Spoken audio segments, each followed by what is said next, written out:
मैं एक नई वीडियो के साथ आपका टेक्निकल एक्सपर्ट मजहर। जो मेरे नए सब्सक्राइबर हैं, मैं उनसे उम्मीद करता हूं कि वो सब्सक्राइब करेंगे मेरे चैनल को, और जो मेरे साथ जुड़े हुए हैं उनसे मैं धन्यवाद दूंगा कि वो इतना प्यार दे रहे हैं मेरी वीडियो को। आज मैं आपके लिए ईवी सेक्टर से जुड़ी जानकारी लेके आया हूं दोबारा। दोस्तों, ईवी में आज के टाइम में जो हमारे देश में चल रही हैं वो दो प्रकार की है, जिसको हम एक L5 बोलते हैं और एक L3 बोलते हैं। तो आज मैं आपको जानकारी दूंगा दोस्तों L3 की। L3 ओपन रिक्शा के लिए जानी जाती है। वो चारों तरफ से ओपन होती है, उसमें कर्टन लगी होती है। दोस्तों, आज मैं आपको बताऊंगा कि सन 2012-13 से हमारे देश में ईवी की क्रांति आई। उस टाइम लोगों को ये उम्मीद नहीं थी कि ये इतनी बड़ी क्रांति बन जाएगी कि आज हमारे देश के कोने कोने में ईवी पहुंच गई है। दोस्तों, ये हमारी गवर्नमेंट इसको लेके आई थी एक रोजगार के माध्यम से, क्योंकि पहले जो रिक्शाएं होती थी वो पैडल रिक्शा, बहुत सी जगह पैडल रिक्शा,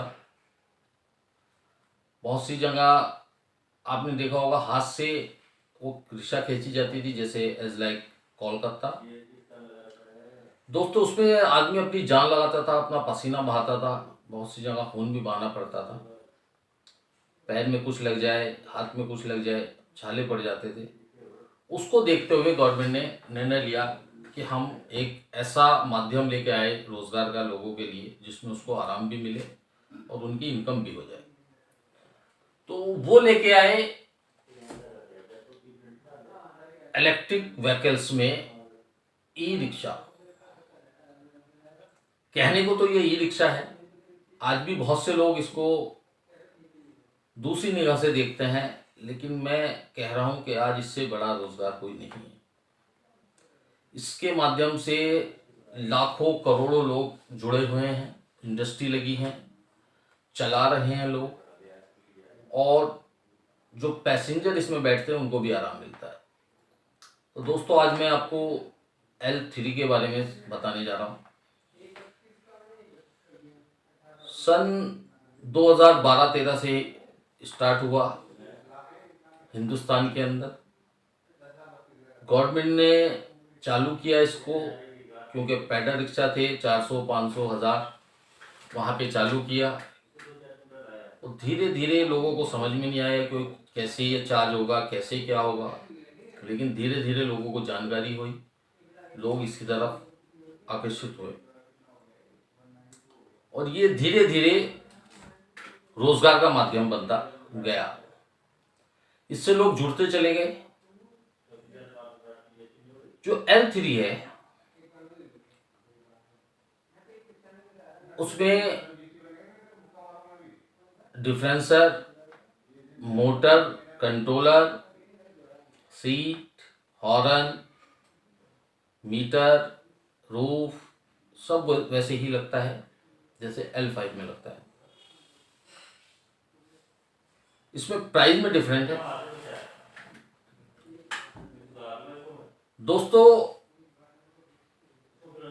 जो L3 मॉडल है वो आपने देखा होगा, ओपन रिक्शा होता है, आगे एक विंड ग्लास होता है जिसको फ्रंट ग्लास बोला जाता है। उसके पीछे इतना स्पेस हम लोग छुड़वाते हैं, ड्राइवर आराम से बैठ जाए और उसके पैर और हैंडल के बीच में गैप रहे। उसके पीछे एक सीट छोटी होती है और उसके सामने थोड़ी चौड़ी सीट रखी जाती है। ये एक स्ट्रक्चर बनाया गया ईवी का, लोग इससे जुड़ते चले गए, धीरे धीरे ये रोजगार का माध्यम बनता चला गया। आज के टाइम में लोग 1000 से 2000 रुपये आराम से इससे कमाते हैं। ये थोड़ा सस्ता होता है। L3 की बात कर रहा हूँ मैं आपको। इसमें लेड एसिड लिथियम बैटरी का यूज़ होता है। ये औरों के मुकाबले जो CNG ऑटो या डीजल ऑटो या उससे चल रहे हैं उससे बहुत सस्ता होता है। इसीलिए इसमें क्रांति ने बहुत ज़्यादा जोर पकड़ा और ये आज शहर शहर, छोटे शहर, बड़े शहर सबका माध्यम बन गया पैसेंजर के लिए। लोगों को सुविधाएं मिली, रेलवे स्टेशन हो, बस स्टॉप हो, चौराहे हो, गलियां हो, आराम से पहुंच जाता है। लोग इसका फ़ायदा उठाते हैं। ड्राइवर भाई इसका चला के रोज़गार कमाते हैं। दोस्तों, पीछे वाली सीट चौड़ी रखी जाती है जिससे कि बीच में स्पेस रहे। पीछे इंडिकेटर लगाए जाते हैं राइट लेफ्ट के, यानी कि दाएं बाएं। पार्किंग लाइट दी जाती है उसमें कि गाड़ी जब रुकती है तो वो लाइट जले, दूर से जब शाम में या अंधेरे में जा रहा है आदमी तो उसको पता रहे। पीछे एक नंबर प्लेट लगाई जाती है जिसको आजकल देखा होगा कि ईवी का सेक्टर बिल्कुल अलग है, तो इसलिए उसको ग्रीन रेवोल्यूशन के नाम से जाना जा रहा है। तो उसमें ग्रीन प्लेट आती है जो हाई सिक्योरिटी नंबर प्लेट होती है। उसके ऊपर एक लाइट लगाई जाती है जिससे कि एक नंबर जो होता है वो आसानी से लोगों को समझ में आ जाए। इससे पैसेंजर को भी फ़ायदा है और ड्राइवर भाई को भी फ़ायदा है।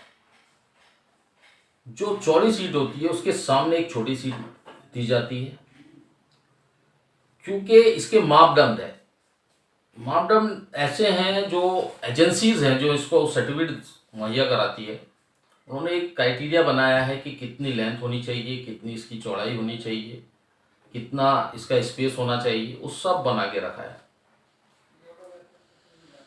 दोस्तों, आजकल L3 में लोग चौड़ी चौड़ी गाड़ियां बना रहे हैं जो गलत है, मेरा मानना है।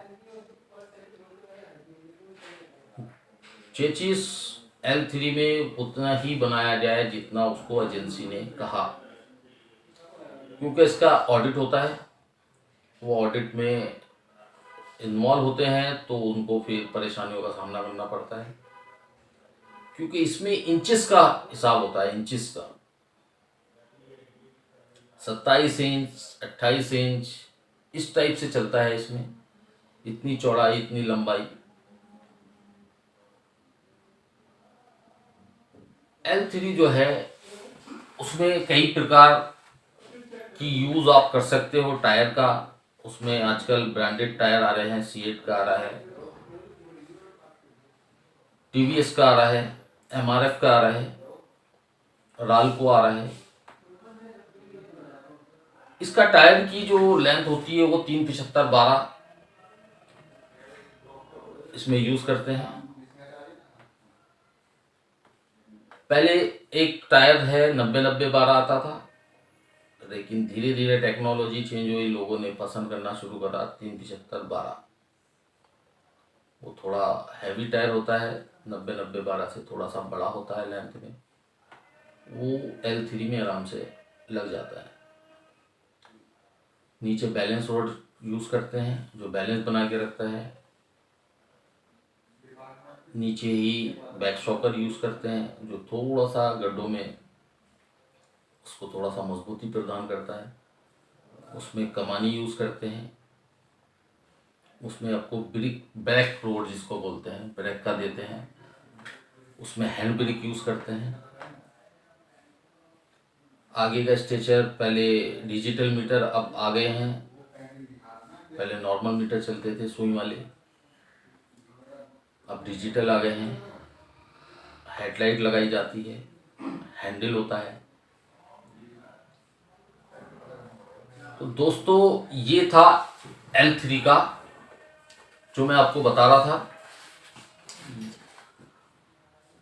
मैं नेक्स्ट वीडियो लेके आऊँगा दोस्तों L5 की।